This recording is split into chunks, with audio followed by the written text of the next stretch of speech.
Before the cameras and headlines, it was just a family holiday apartment. Kids asleep, a routine that felt safe.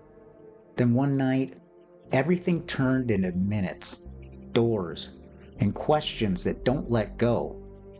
We've already mapped the hour and walked through the first weeks.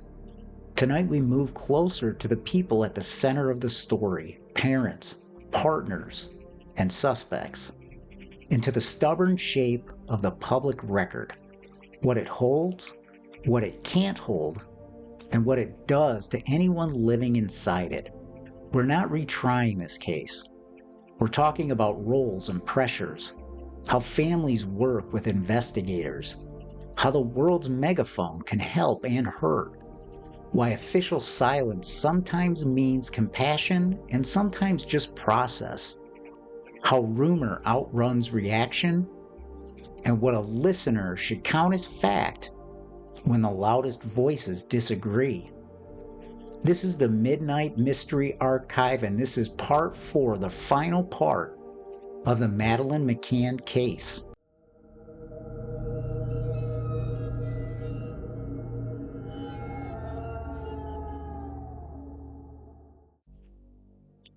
In every missing child case, the parents are the center of gravity for love, for logistics, and oftentimes suspicion. That's not cruelty, it's just arithmetic. Families are closest to the timeline. Investigators must clear the center to see what's happening around the edges. What it feels like inside? Days where grief, guilt, and administrative survival sit in the same chair. Phone calls, posters, interviews, and a minute-by-minute replay of a night you can't turn off. Families become case managers in a way. Press requests, volunteer schedules, and the 1,000 tiny decisions that keep a search moving, even when there is nothing to move.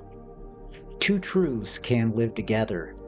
Investigators must test hard questions, and a family may be enduring the worst day of their lives repeatedly and in the public eye. Working with police sounds simple. In practice, it's a negotiation of tempo and privacy, and also boundary. With tempo, families want speed and updates. Investigators want discipline.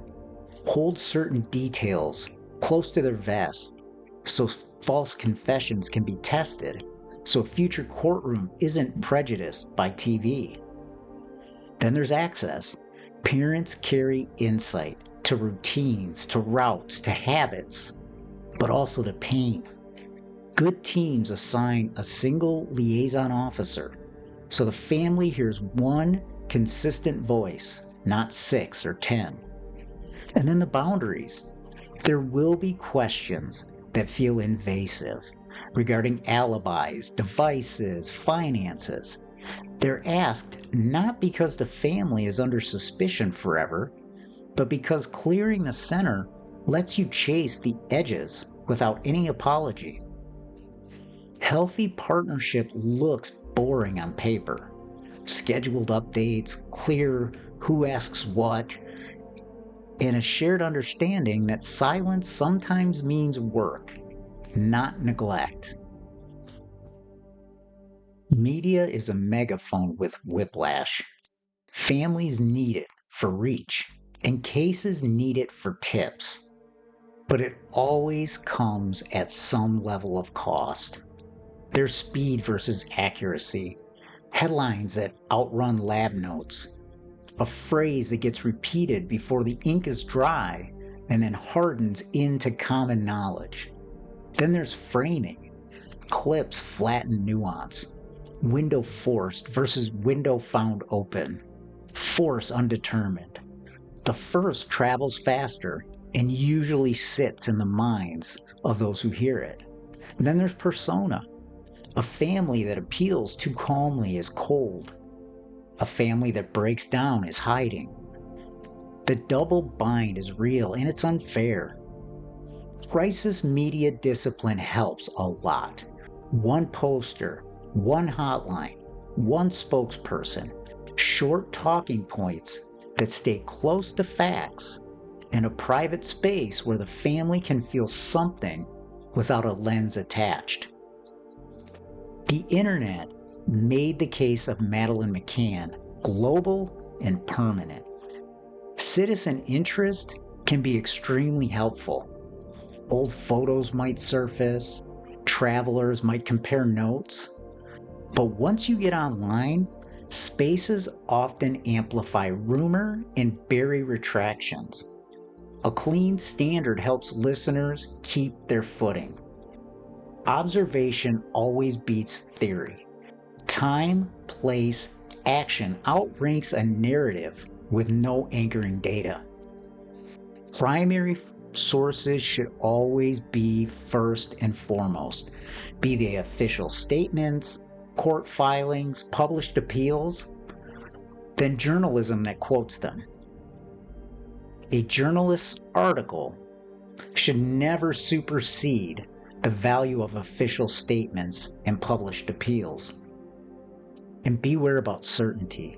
If someone promises a full solution in 2 paragraphs, they're selling you a feeling, an emotion. They're not selling you an answer to a case file. Families read this stuff. They're human. Remember that when you post, but also when you discern the information you find online. Cases that cross borders also cross legal cultures. Privacy rules might differ. So does the line between fair comment and defamation. You'll often hear officials say less than you want, especially when someone has been publicly named as a person of interest. That isn't cover-up, it's process. It's done to protect witnesses and future charges, to avoid contaminating a potential jury pool, and to honor cooperation terms with other countries. What can be shared publicly and when. The upshot here, public silence and private motion can coexist. It may not always be satisfying, but it's how cases survive their own publicity. The next step in our analysis of the Madeleine McCann case is where we look at the publicly named figures with clean timestamps and circumstances. There's no drama here, no speculation, just what is on the record. The first person we're going to look at is Robert Murat. He's a British-Portuguese property consultant living with his mother at Casa Liliana, about 150 yards from 5A. Early on, he volunteered as an interpreter. He was named a suspect 12 days after Madeleine's disappearance. His home, his vehicles were searched, his pool was drained. He later filed a lawsuit for libel against UK tabloids for false claims. When the Portuguese Attorney General archived the case and lifted his status as a suspect, that happened on 2008. In a sense, he was on their radar for about a year, but was ultimately cleared. The most controversial suspects in the case of Madeleine McCann have been Kate and Jerry McCann, her parents. They were obviously in Portugal on vacation. They left the children alone in 5A that night. The parents were given suspect status in September of 2007 and were advised by counsel and later formally cleared when prosecutors said there was simply no evidence to link them to Madeleine's disappearance. That's what the legal record says. Whatever people argue online, this is their status cleared and where they stand relative to being suspects in the case. Now, the most famous suspect in Madeleine's disappearance is Christian Bruckner. He's a German national with prior offenses, and he lived in the Algarve with links to Praia de Luz around 2007. Why he's the primary suspect is on May 3rd, 2007, a mobile phone attributed to Bruckner had a 30-minute call in the Praia de Luz area in the early evening. Authorities have highlighted this as a proximity data point. It's not a full route map. Reporting varies on the exact minute, but the consistent on-record point is this: his phone was in or near Praia de Luz on the evening that Madeleine McCann disappeared. Later on, he was publicly named as a suspect in 2020 and 2022 announcements. Multi-agency searches followed, including the Arade Dam operation in May of 2023, and further countryside searches near Praia de Luz just as recent as June 2025. Bruckner has not been charged in Madeleine's case, but German prosecutors have repeatedly said they believe she is deceased and that he is responsible, while continuing to seek the corroborating evidence necessary to bring charges. In plain language, here's what we know. For Robert Murat and for the McCanns, the file's public status says that since June 2008, they have been cleared, no charges, and they are not considered suspects. For Bruckner, authorities have named him and run targeted searches, pointing to phone proximity and other investigative leads, but no charges specific to Madeleine as of this day in November 2025, but work continues. When people say there were suspects, remember the verbs: named, questioned, charged, cleared. They're not interchangeable. Murat and the McCanns were suspects and then cleared in 2008. Bruckner has been publicly identified as a suspect years later, with searches and statements to match, but the case remains absent of any charges. That's where the suspect list exists. Tonight, we tried to talk like human beings, not like a case file. Family is at the center of Madeleine's disappearance. They're partners doing the work without breaking the future. And the few people we can name with care because the record allows it. If this moves forward tomorrow, it won't be because of a twist.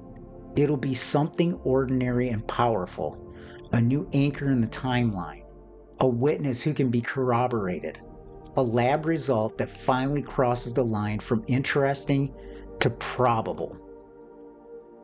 Until then, the hour stays tight, the work stays patient, and the most honest sentence remains the hardest one in the case of Madeleine McCann.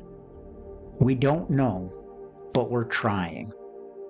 And for her and for her family's sake, the hope should always be that trying results in answers. This has been the Midnight Mystery Archive and the case of Madeleine McCann. Next week, we jump into the case that is probably the most famous case of the last 30 years. The case of JonBenet Ramsey. Remember, you can find us wherever you get your podcasts. Make sure that if you're a listener, go rate the podcast. It helps us get higher ranking on all the different podcast platforms, and it's something that personally I would appreciate. I look forward to jumping into the JonBenet Ramsey case with you. Until next time.